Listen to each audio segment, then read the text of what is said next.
Salut à tous, j'espère que vous allez bien. Alors nouvelle vidéo aujourd'hui, ceux qui ne sont pas encore inscrits au canal YouTube, eh bien inscrivez-vous. Ceux qui n'ont pas encore acheté les différents livres, je vais les mettre ici en haut. Eh bien achetez-les pour nous aider, hein. Le premier que j'avais fait, qui n'a pas eu beaucoup de marketing, sont les 10 règles d'or secrètes du succès. Un livre qui a fait que moi, en étant ici au Brésil sans visa, sans argent, j'ai pu créer une entreprise. Donc, quels sont les principes qui ont permis, en termes d'entrepreneuriat, de me développer. Voilà, c'était mon premier livre. Ensuite, le livre, bien évidemment, Bolsonaro, Mythes et mensonges. Le cours de philosophie d'Olavo de Carvalho. Et là, j'ai le livre qui va sortir en 2025 ou peut-être fin 2024, De qui protéger l'Amazonie. Aujourd'hui, je voudrais présenter justement un extrait de ce livre, hein. Et donc, selon le général Augusto Helena Pereira, dans la réserve de Raposa do Sol, à Roraima, je vais détailler où ça se trouve, il y a une mine de diamants en cours d'exploitation par les Rothschild, celle-ci étant considérée comme la plus grande du monde. La terre indigène Raposa Serra do Sol est une zone de terre indigène située au nord-est de l'État brésilien de Roraima, dans les municipalités de Normandia, Pacaraima et Uairamutan, entre les rivières Tacutu, Mau, Surumu, Miang et la frontière avec le Venezuela. Ça, c'est un point très important sur lequel on reviendra aussi dans d'autres chapitres. Mais voilà, je vous présente cet extrait aujourd'hui. Plus de la moitié, petite introduction sur la localité avant d'aborder l'essentiel, plus de la moitié de la superficie de ce terrain est constituée de végétation de savane, appelée localement lavrade. La partie montagneuse culmine avec le mont Roraima, au sommet duquel se situe la triple frontière entre le Brésil, la Guyane.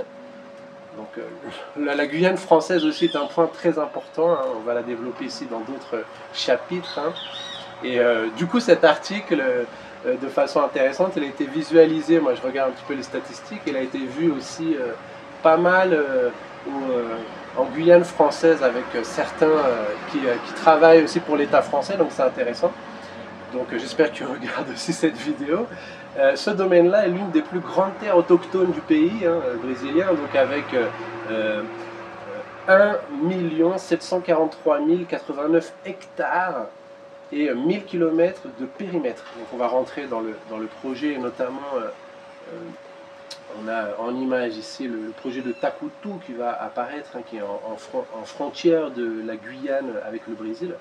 Alors, on va parler principalement ici, hein, dans d'autres chapitres, on développera d'autres projets, mais ici c'est sur la Raposa. Alors, la Raposa, elle est identifiée en 1993 par la Fondation nationale des peuples indigènes, hein, Fondation nationale aussi de l'Indien, le FUNAI, et elle a été délimitée, ça c'est très important justement, c'est clé, c'est pour ça qu'on va le détailler un peu plus, sous la présidence de Fernando Henrique Cardoso, et puis approuvée en 2005 par son successeur, hein, Luiz Inácio Lula da Silva, donc le président actuellement, à nouveau, hein, le prisonnier, le corrompu, Luiz Inácio Lula da Silva. Les Rothschild extraient des tonnes de diamants de cette réserve, hein, et gagnent des milliards de dollars aux dépens du peuple brésilien. Le gouvernement de Fernando Henrique Cardoso, un des pères du socialisme brésilien, je l'évoque aussi dans un autre article, hein, sur antoinebachelinsena.com, c'est lui qui a délimité la zone et qui l'a déclarée réserve autochtone en 1996. Donc là c'est très important, on va expliquer pourquoi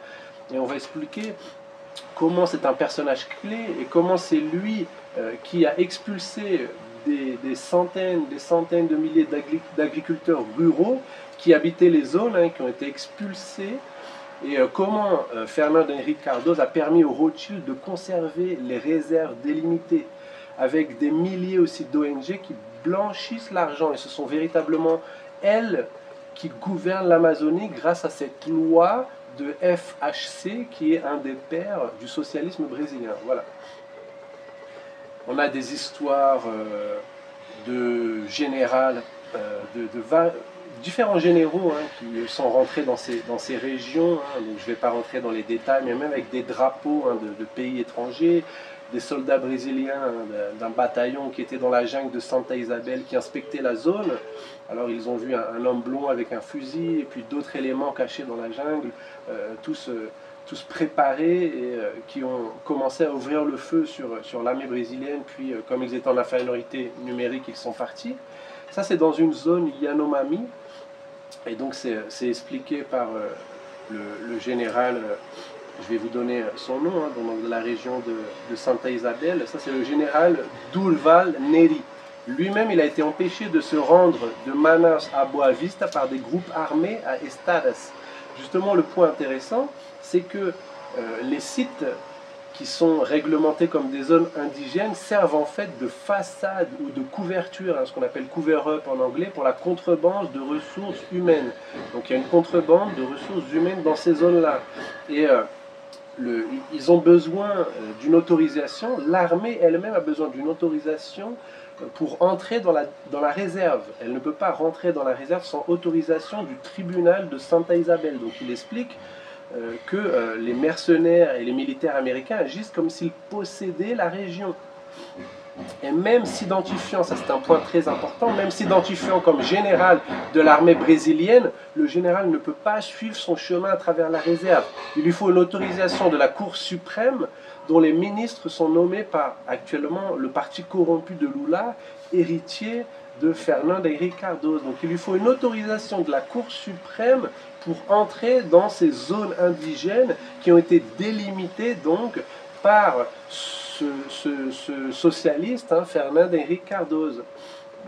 Donc ensuite, il y a eu bien évidemment l'évacuation des terres, hein, par les populations, des centaines, comme je vous l'ai expliqué, des centaines de milliers de familles d'agriculteurs qui ont été expulsés de la région, jetés sur la route simplement avec leurs vêtements du jour. Ils n'ont même pas reçu de compensation de la part de l'État. Et ce que questionne véritablement ce général Durval Neri, c'est pourquoi les envahisseurs étrangers au service des Rothschild notamment, qui ont la plus grosse réserve de diamants, peuvent eux arborer des drapeaux étrangers, faire passer de la drogue, des armes, des diamants, blanchir de l'argent, violer et tuer des mineurs. On a aussi des détails sur ces opérations-là, hein, tendre des embuscades dans les réserves brésiliennes, mais l'armée brésilienne, elle, ne peut pas entrer et doit demander une autorisation. Donc on a les politiques qui définissent des zones soi-disant indigènes et qui empêchent l'armée et la police fédérale de rentrer dans ces zones pour protéger l'extraction minière.